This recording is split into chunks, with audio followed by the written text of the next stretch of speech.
Hindi ba katotohanan na kabilang sa mga magagandang pag-uugali ng isang tao ay ang pagbibigay ng payo at opinyon para sa kanila?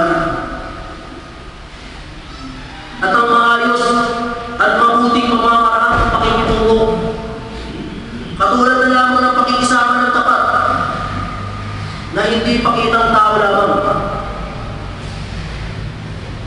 Ang hindi pang-traidor at ang pagtupad sa napagkasunduan at ang hindi panluloko. Sapagkat ang pag-traidor at ang panluloko at ang hindi pagtupad sa napag-usapan ay mga kaugaliang kasuklam-suklam at kakulangan ng asal sa bawat taong matino. Dahil hindi ng dahilan na kung bakit madami ang nagaganap ng mga katiwalian sa mundong ito. Katotohanan na ang relihiyong Islam ay nagbigay babala sa atin. At si Allah subhanahu wa ta'ala ay nagbigay sa kanyang banal na Quran na katotohanan na si Allah subhanahu wa ta'ala ay hindi gagabayan ng mga taong mga taksil at hindi papatnubayan ang mga gawa ng mga panirang nilalang. Ang Propeta Muhammad sallallahu alaihi wasallam ay nagsabi, katotohanan na sa bawat traidor ay may bandila sa araw ng paghukom. At sa pamamagitan nito, sila'y makikilala at sila'y kinakahiya sa pagitan ng bawat tao at sasabihin, ito ang pag-traidor ni Fulan, anak ni Fulan. At sinabi ng Propeta Muhammad sallallahu alaihi wasallam na kung sino man ang manloko ay hindi kabilang sa amin. At ang Propeta Muhammad sallallahu alaihi wasallam ay nagsabi, walang sino man ang binigyan ni Allah subhanahu wa ta'ala ng katungkulan na sa oras ng kanyang kamatayan ay kanyang dinadaya ang kanyang nasasakupan. Maliban lamang at ipagbabawal sa kanya ni Allah subhanahu wa ta'ala ang paraiso. Alalawang baga, ang gantimpala ng kawalang katarungan sa nasasakupan ay impyerno at hindi sila makapapasok sa paraiso. Mga alipin ni Allah subhanahu wa ta'ala, labis na nakalulungkot na ang ilan sa mga Muslim ay isinasagawa ang masasamang katangian na ito ang kanilang nakaugalian. Kaya napipinsalan nila ang kanilang mga sarili at ang kanilang mga karangalan. At nababawasan ang kanyang pananampalataya. Katunayan may ilang mga tao na napakagaling magsinungaling.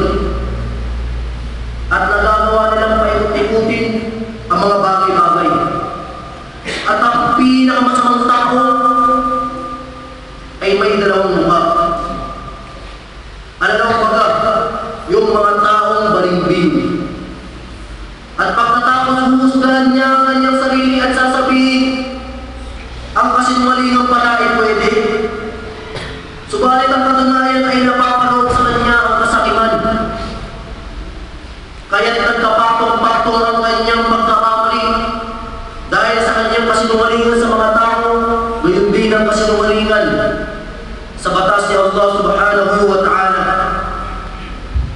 At ang pinakamasamang kasinungalingan ay ang magsinungaling na may kasamang pagkukumpa. Masama pa doon ay napapanood sa kanyang pagsisinungaling ang pagkuha ng kayamanan ng di makatarungan.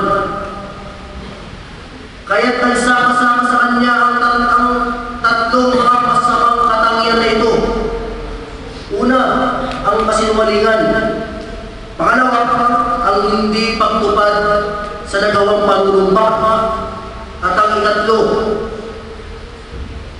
ang pagkuha ng kayamanan ng di makatarungan. Inulat ni Bukhari at Muslim na sinabi ng Muhammad sallallahu alaihi wasallam, sino man ang sumumpa ng kanilang kasinungalingan upang mapinsala ang kayamanan ng isang Muslim ay magtutuwa inuutos sila ni Allah subhanahu wa ta'ala na si Allah subhanahu wa ta'ala ay galit sa kanya. Mga alipin ni Allah subhanahu wa ta'ala, siguro ito'y ating matatagpuan sa pagitan ng bawat negosyante.